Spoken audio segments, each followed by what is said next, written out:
Today is 28th October and let us start Paripurna Daily Current Affairs through Mindmaps. Today's first article related to mains is on the carbon market. If you remember, we have already discussed one article on the carbon market. Here, there has significant agreement between the India and European Union has taken place related to the carbon market. The previous article we had discussed about carbon border adjustment measure. This is an initiative by the European Union in order to tax those products which are coming from the other countries, which is a form of carbon tax basically, so that they can compensate the prices in European countries as well as the other country. For example, if it is the European Union, if any product is coming from India, let's say a product in the European Union, its price is 50 rupees. Here they have added some carbon taxes to their people, their companies. So now in India, if any product is coming, here the company have not paid any kind of carbon tax, let's say. So the product in India would be cheaper than the product in European Union. So what this European Union will do, they will add, let's say its price is 30 rupees. So they will add 20 rupees in the form of carbon border adjustment measure. So this is called as the carbon adjustment measure, which we had discussed in the previous discussion. Now what has happened is that European Union and India have one strategic agenda, strategic partnership they have come together, under which if a company have paid the carbon tax or the under the carbon credit, carbon compliance in India, then they don't have to pay in the European Union, or that would be deducted from the carbon border adjustment mechanism payment. For example, what happens in India is that in India, there is one scheme, that is the carbon credit, Indian carbon credit mechanism. Under this, what happens, that if any company, one company is there, this company is releasing the carbon dioxide. Let's say this is the thermal power plant. So this company is releasing the carbon dioxide. So this company, to compensate for this release of carbon dioxide, they have to pay certain amount in the form of rupee to the government, or they and through this they will get what, carbon credit basically, right? Or they can trade the carbon credit if any company is there who is using the renewable energy. Now this company is reducing the carbon dioxide emission, hence this company will be received as carbon credit by the government, will give the carbon credit. That means a company which is promoting the renewable energy, which is promoting the carbon friendly, or sorry, the environment friendly technology, they are getting the carbon credit. However, those companies which are releasing the carbon dioxide, they have to pay for that release of carbon dioxide. So this way, there is one supplier and there is one, basically the demand, where demand is there. These companies require the carbon credit, these companies are getting the carbon credit. So together these two can create one trade. This is called as the carbon market. This company will sell the carbon credit to this, and this company need the carbon credit to give to the government. So they will purchase the carbon credit from this company, right? So this way this carbon market is established. Now what this agenda or this partnership is that, if any company who have produced, let's say, one cloth through and this company have paid the carbon credit price for the carbon, the payment has already made in India by purchasing the carbon credit.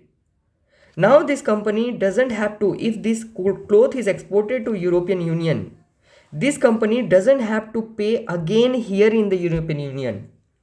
So what would be the benefit? Benefit is that the company doesn't have to pay twice.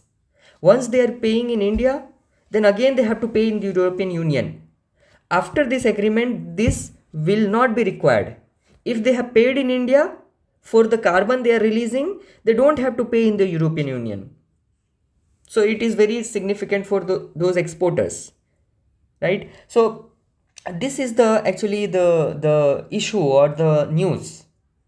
Okay, I hope it is clear what is carbon at border adjustment mechanism, what is the carbon market, what is the carbon credit, and how this new agreement can be the helpful, right? So this is the first thing. However, in the article, this is significant for the exporter because they don't have to pay the twice.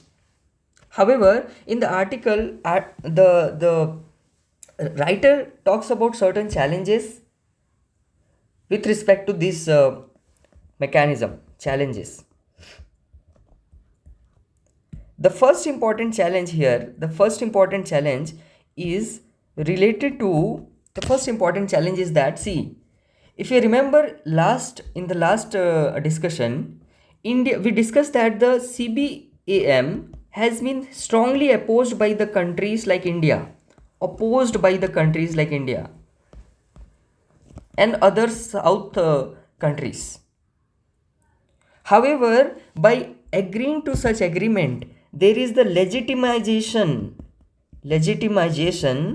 of this carbon credit, legitimization of CBAM by India.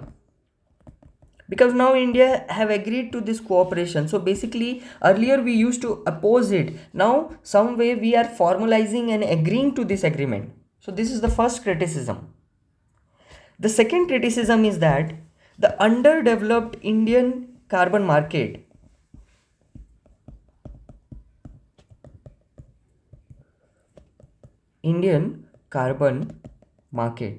See, the European Union carbon market is 20-year old. However, Indian carbon markets are recent.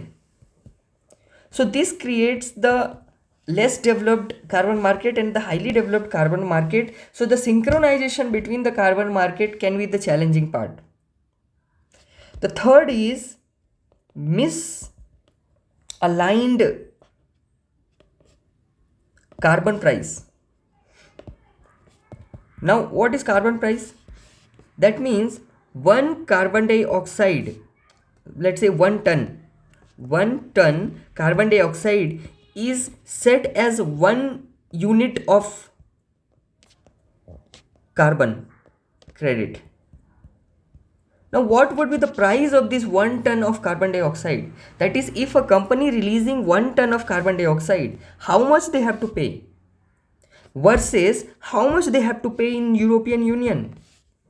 So there is lack of alignment between Indian price and the European Union price. That can again create some kind of conflict with respect to the adjusting those prices. If let's say the Indian prices are not being accepted in the European Union, then the Indian exporter may have to pay more. So that way, this is again a problem. The fourth is the political issue, political uncertainty, especially with respect to the policy. As you know that these policies like the carbon compliance depends on the political priorities as well as the lobbying by the industrial players. What happens, suppose these companies, thermal power plant companies, start lobbying or pressurizing government to remove this compliance system. On that pressure, let's say the compliance system is abolished by the next government or this government only. They abolish this, that now you don't need to pay carbon credit, you don't have to pay for the release of the carbon dioxide. So this whole mechanism can be stopped or may face the setback. So this policy uncertainty is also one of the issue here, right? So these are the 4 important challenges with respect to this new agreement which has been signed between the India and European Union, right? So this is what the writer is trying to say. Though this agreement is a welcome agreement, that is especially with respect to it will be the helpful for the Indian exporter to get the benefit. However, it has the challenges. So what the writer says in conclusion, the writer says that it is a welcome step. However, this misalignment, the underdeveloped nature of India can be developed by the technology transfer.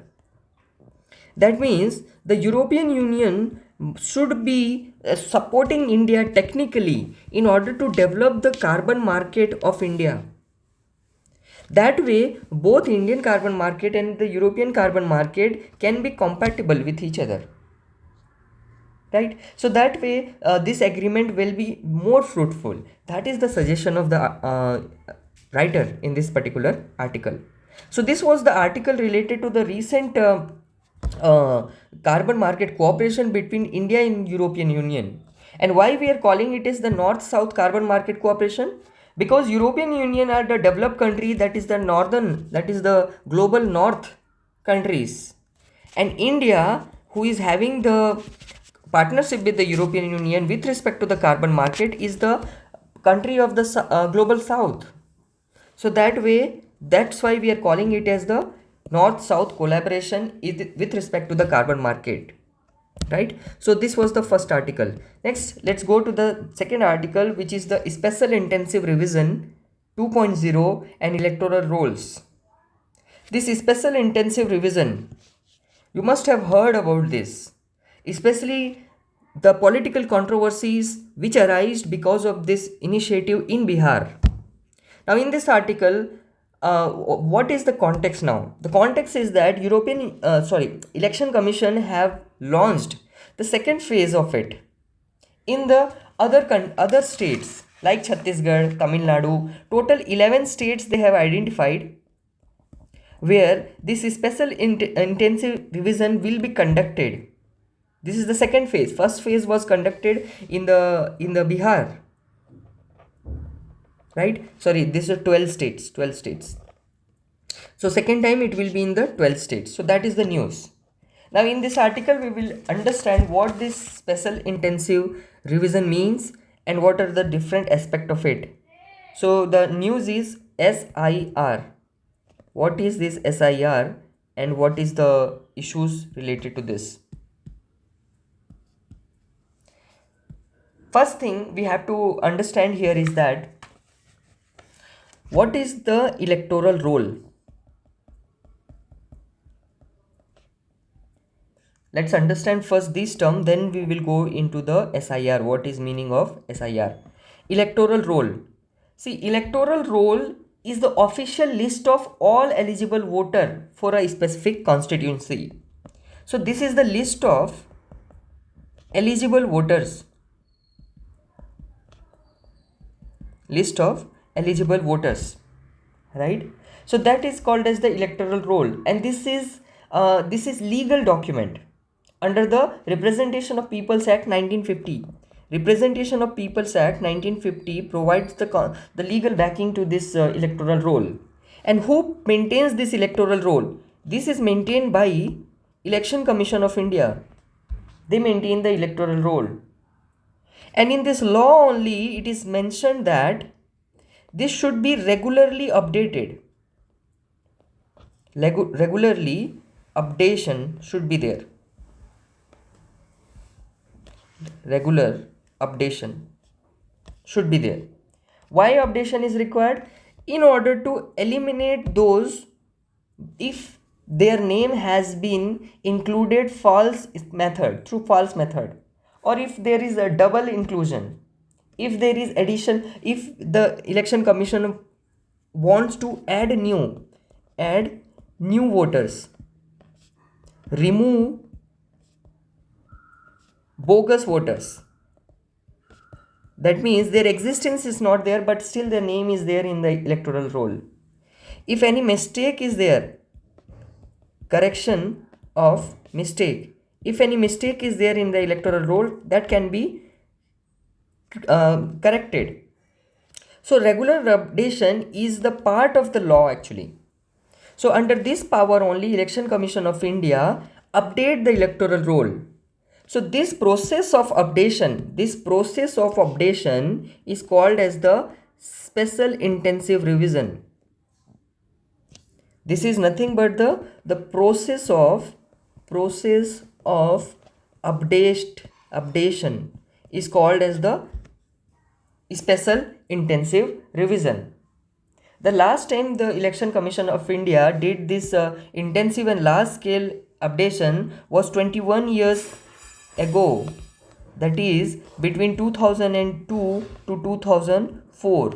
So it's almost more than in 2 decades the updation has not been taken place. So this is the initiative government have the Election Commission of India have taken in order to update the electoral roll. Right now, who will be eligible? The eligibility, that is, who will be eligible to be enrolled in the electoral roll. See, this is mentioned under article. This eligibility is based on Article 326 and Representation of People's Act 1950. Under this, the first condition is that the person should be citizen of India. The second should be the person should not be less than or should be more than or equal to 18 years. If you become the 18 years of old, you are entitled to be the voter. That is, your name should be in the electoral roll if other conditions are also fulfilled. The third condition is that ordinary resident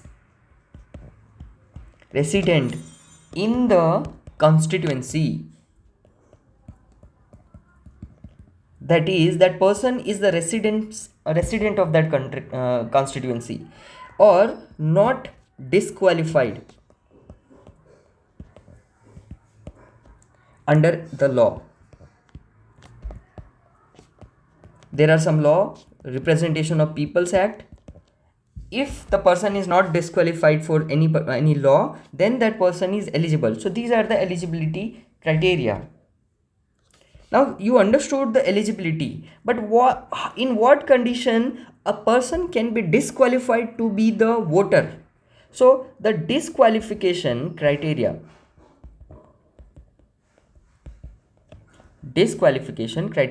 How a person can be disqualified from the electoral roll? What can be the condition?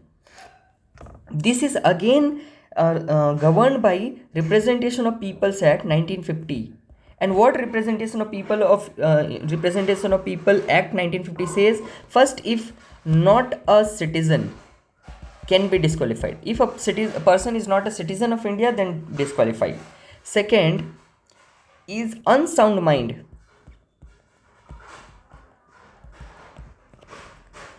Declared by any competent court. Court declared that a person is unsound mind, that is unsound mind, so that can be disqualified. Then found in the corrupt practices or electoral offences like bribery, like booth capturing, such kind of activity, if a person is found, then can be disqualified. So this was about the special intensive revision. What we have discussed here is that electoral roll, what is the meaning of electoral roll? It is the list of the eligible voters. RPA 1950 provides the legal backing. It is done by Election Commission of India. It is regular updation is done to add and remove. The process of updation is called as the SIR. The eligibility criteria are these, and the disqualification criteria are this. So this way we had discussed this special intensive revision article collectively, in a comprehensive manner. Now let's move to the third article, which is the Fujiwhara Effect. This is very important article actually. It is related to the geography. So it can be asked in both mains, that is GS1, or prelims geography question. Direct can be asked the concept of Fujiwhara Effect. Why in the news we are observing in the Indian Ocean region, the two cyclones are converging towards each other. That is, this is India. Here we are observing that you must have heard the cyclone. What is the name of cyclone? Montha. Cyclone Montha. Also we are seeing the depression in the Arabian Sea. And these two are converging towards each other. right? So that is the news. So let's discuss about this Fujiwhara effect. Fujiwhara effect.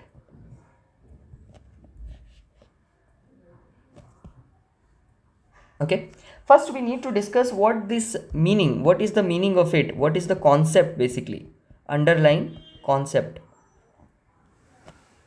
The underlying concept is, suppose there are two cyclone. This is cyclone number 1, this is cyclone 2. These two are in different location. However, what if they start rotating towards each other? I mean in this manner. They rotate in one particular direction. Now they are rotating in a kind of around each other, around a common center. This is a common center. Around this cyclone 1 and this cyclone 2 are rotating. So this actually, when they rotate around a common center, they start impacting each other. They influence each other intensity, direction, and those other things. So this phenomena, when the two cyclones rotate around each other on around a common center, this is called as what? This is called as Fujiwhara effect. This concept of Fujiwhara effect was given by one scientist identified by the Sakuhei Fujiwhara.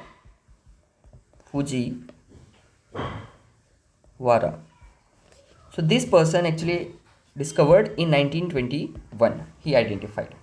Okay, so you understood the concept. This is nothing but the intense dance around their common center. The cyclone intense dance around a common center.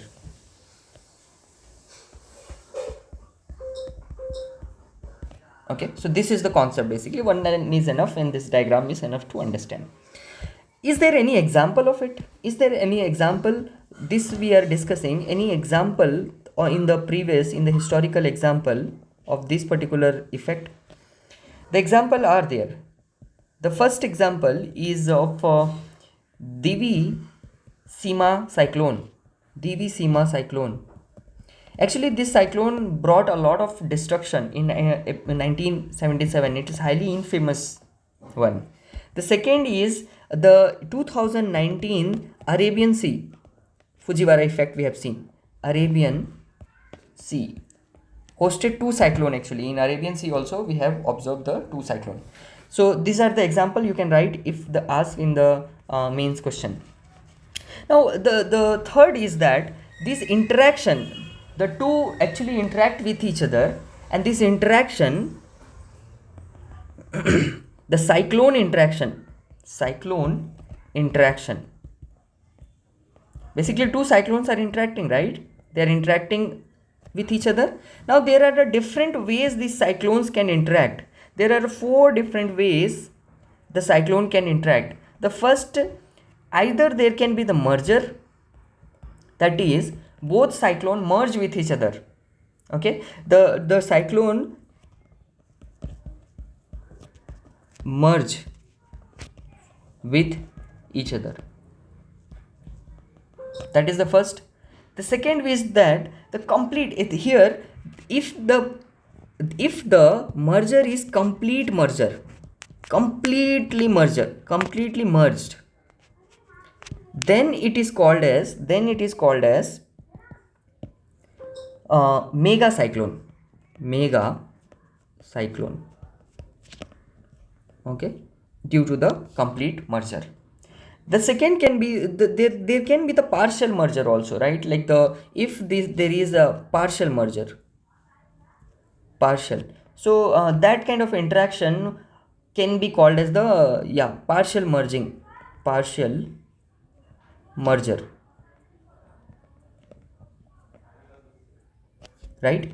The next is the elastic interaction. What is elastic interaction? Elastic interaction means the influence their direction, motion, a storm directions, that is where they are moving, the direction is influenced. So elastic interaction, merger, partial merger, mega merger. So this kind of mega cyclone, this kind of interaction can be identified. Let's understand now the significance of Fujiwhara effect. Now or the what can be the impact? One is that there is increase in intensity. Second, change in direction of movement. This can be the issue. Basically, where they are, the moving, that direction can change. Third is, see, climate change is happening. Because of this, increase warm water, more warm water, so more cyclone. So increased Fujiwhara effects. And overall this kind of interaction can lead to unpredictability of cyclone. This will create the issue with respect to what? Weak forecasting. Now forecasting will be difficult. Forecasting of early warning system, forecasting of cyclone, those would be difficult because now intensity is rising. See, intensity is rising, change in the direction is taking place, climate change is causing the more warm water, more cyclone, more Fujiwhara effect. Overall, these things will create the unpredictability of cyclone and will create problem with respect to the forecasting. So that way you see the Fujiwhara effect we have discussed of the concept, the examples, cyclone interaction, how the different ways of interaction of cyclone as well as the significance, especially it causes the weak forecasting. This was the article related to the Fujiwhara effect. Let's move to the next important article, which is related to the adjusted gross revenue. Adjusted gross revenue. Why in the news and what it is, those things we'll discuss. News is that government have agreed to reconsider the demand of additional this AGR dues from the Vodafone India. Why they have agreed it? Because now government itself is having 49 share in this Vodafone Idea company. So things have changed actually. So government is considering it to reconsider it basically, right? So that is the idea. But what is important for our exam is that what this concept is. It can be asked in the prelims exam. So what is adjusted gross revenue? This is the economy topic. Okay. So let's discuss adjusted gross revenue, AGR. Adjusted gross revenue. The context you understood. Now let's understand what is the AGR. So let's understand the concept. Okay. See, there are telecom companies. There are different telecom companies. There are different telecom operators which are known as the telcos. Sorry. These are called as the telcos. These are nothing but the telecom companies. Now these telecom companies need the spectrum. You know, spectrum is the electromagnetic radiation, actually the radio waves. And these radio waves are important for the what? For the communication, right? So these telecom companies need the spectrum, and this is called as the spectrum. And this spectrum is the sovereign property, sovereign asset for a country. That means the spectrum which is present above India, Indian government have the ownership over it. Now these telecom companies need this spectrum. This telecom company need this spectrum. For that, the government provides the right over the spectrum. Right. So the Department of Telecommunication actually provide this on behalf of Department of Telecommunication provide what? Spectrum. This spectrum is provided by the government to the telecom companies. Now, on behalf of this, the telecom company have to pay certain amount to the government, right? Along with that, there will be the certain fee. There will be the license fee, that is the this amount. Then there will be the spectrum charges, right? So this amount they have to pay. Who will pay? The telecom company, so that they can get the spectrum. That's the idea. However, the government decided that under the adjusted gross revenue system, what they brought here is that they brought one thing that is called as the adjusted revenue system. Under this adjusted revenue system, what the government said, there will be the two type of charges is there. One is the core charge, that is the fee, spectrum charges. However, there is non-core charges. Non-core charges include like the interest earning. It can be the asset sale, if a company is selling some of its asset sales. So what government said is that the government said, we want the price from both this. We want the price, I mean the revenue will be calculated, because see, this fee, spectrum charge are decided as the percentage of the total revenue. Now what government said is that we want the addition of both of them, and that will be called as the adjusted gross revenue. So the both core as well as the non-core revenue will be used to calculate the aggregated adjusted gross revenue. What you are understanding, again let me explain it again. See, what it is that spectrum is required for the telecom companies like Idea, Jio, and these companies require the spectrum. That spectrum is provided by government. Now government charges certain fees, and the some kind of you can say that the charges are invoiced. Now it is levied as the percentage of the total revenue. Now that revenue will be calculated. On what basis this revenue should be calculated? Should we include only the core things which is related to the spectrum, or should we add the other charges, other earnings also of that particular company? Government decided that we should add both these and create the adjusted gross revenue, the total revenue generated by the operator, right? So now here you can clearly see the issue. The company says that why to add this part? We should it should be only this one. So these companies went to the court. This issue went to the court. This is the went to the Supreme Court. This issue went to the Supreme Court, and the judgment of 2019, actually this is a landmark judgment. In which the Supreme Court actually supported the government.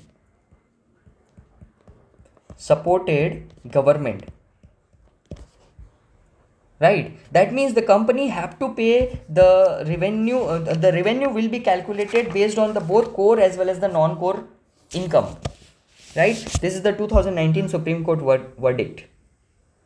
Okay, so this was the issue actually of the ADR. That is, the first is the I hope you understood the concept, what is the issue, and this what is the current status. So Supreme Court actually supported the government stance, and hence the companies have to pay the dues. Next article is related to the classical language. As of October as of October 2025, there are 11 Indian classical language. You must have heard that in 2024 some 5 new classical languages were added. So here what is important for us, for our exam point of view, classical language.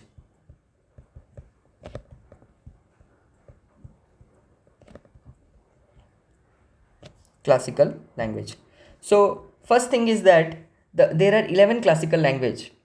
That means those languages which are declared by as classical language are listed. Now the first thing is that what is the criteria, right? Which language can be added as or the included as the classical language? These criteria are decided by the Ministry of Culture, and there are four criteria. There are four criteria. The criteria number one, high antiquity. High antiquity. Antiquity means that the literature or the text of this particular language, the text should be having the recorded history of 1500 to 2000 years. This many years of recorded history should be there. Example, like you must have heard about the Tolkappiyam. Tolkappiyam. Tolkappiyam have the history of it is the Tamil literature, and it had history of 2000 year. So this is the first thing, that the antiquity, high antiquity. The second is there should be the ancient literature and text. Ancient literatures, there should be the ancient literatures, text. For example, you know the Sanskrit is a classical language. Sanskrit is a classical language, and it is having what? It is having the literature like Vedas, Upanishads. So this is also a classical language. The third is that there should be the knowledge texts. That means the text should not only the like the poems or the epigraphical inscriptional evidence, but also there should be the knowledge text. Knowledge text means the text which is giving the knowledge, which was intended for the knowledge purpose, not only for the cultural purpose. The fourth one is it should be differentiated, can be the differentiated from the modern version of the language. That means there should be the difference should be existing in the modern versus the classical phase in terms of origin and other thing. For example, if you see the example, the modern Telugu is a classical language. Modern Telugu versus the classical Telugu. So we should be able to differentiate the modern and the classical form. If basically it's saying like there may be the presence of the differences. Now, what are those 11 languages? The 11 languages which are identified as the classical language. See, there are two phases earlier. First is Tamil Nadu. This chronology is also important. It was declared in 2004. The second is Sanskrit, declared in 2005. Third is Kannada, declared in 2008. Fourth is Telugu, declared in 2008 again. Then Malayalam, declared in 2013. Then Odia, 2014. In 2024, the 5 new languages were added. This is important. One is Marathi, Pali, Prakrit, Assamese, Bengali. Remembering these names are, this language is important. UPSC can create the MCQ here. Next important article, the next aspect is that, okay, classical language declared. What is the benefit of having benefits of having the classical languages? The first benefit is that there will be the establishment of central center of excellence. Center of excellence will be established. The second is that Center Institute of Indian Languages, which is the part of Ministry of Education, will actually promotion of language by Central Institute of Indian Languages under Ministry of Education. It will be done. Okay. So this was the article. Next article is the IUCN World Heritage Outlook. This article we have already discussed earlier also about the IUCN and this article is related to the IUCN World Heritage Outlook. You know the World Heritage Sites, right? Some natural places like in India, Sundarban National Park is there, Western Ghat is there, Sundarban. These are the World Heritage Sites, right? So IUCN, you know that IUCN actually is the different species which are endangered, right? They are famously known for the red data book, right? And they enlist as the extinct, critically endangered, etc. In this IUCN World Heritage Outlook, actually they enlist the World Heritage sites which are present across the world into 4 categories. The critically endangered, or you can say that their conservation status is the critical. There is significant concern. There is the good with some concern and good. The 4 criteria has been divided to understand the conservation outlook. So that this is the news. The 4 categories. It is done by the IUCN, and it maps the different World Heritage sites as per their status with respect to the conservation. And what are the major threats actually the identified? It's nothing but the simple thing like the climate change, tourism, invasive alien species, road construction, forest fire. These things are actually threatening the World Heritage sites like the Western Ghat and others, right? So this was the news and related to the IUCN, which is related to the IUCN World Heritage Outlook. The last article for today's discussion is the appointment of the Chief Justice of India, CJI. The new Chief Justice of India will be Justice Surya Kant. The incumbent Chief Justice of India, that is outgoing Chief Justice of India, that is B.R. Gavai, have recommended Justice Surya Kant, who is the senior most judge currently in the Supreme Court, as the the successor of his office. Now here what is important is that how Chief Justice of India are appointed. Appointment of CJI. See, the appointment process, this is important process. See, understand this. What will happen is that the Chief Justice of India, the current Chief Justice of India, will recommend the senior most Supreme Court judge to the law minister of law, right? Then the law minister will transfer that name to the prime minister, and then the prime minister will send the name or advise the president to recommend. And this process is as per the memorandum of procedure decided between the government and the Supreme Court, right? So this is the process. The CJI will recommend the senior most judge, but sometimes there is possibility that if the issue of fitness is there, the CJI can then consultation. If fitness issue is there, then the consulted with other judges. So that is the condition, otherwise this is followed. Okay, so as per the memorandum of procedure, what is the constitutional provision, constitutional backing, constitutional provision? There is one article 124.2.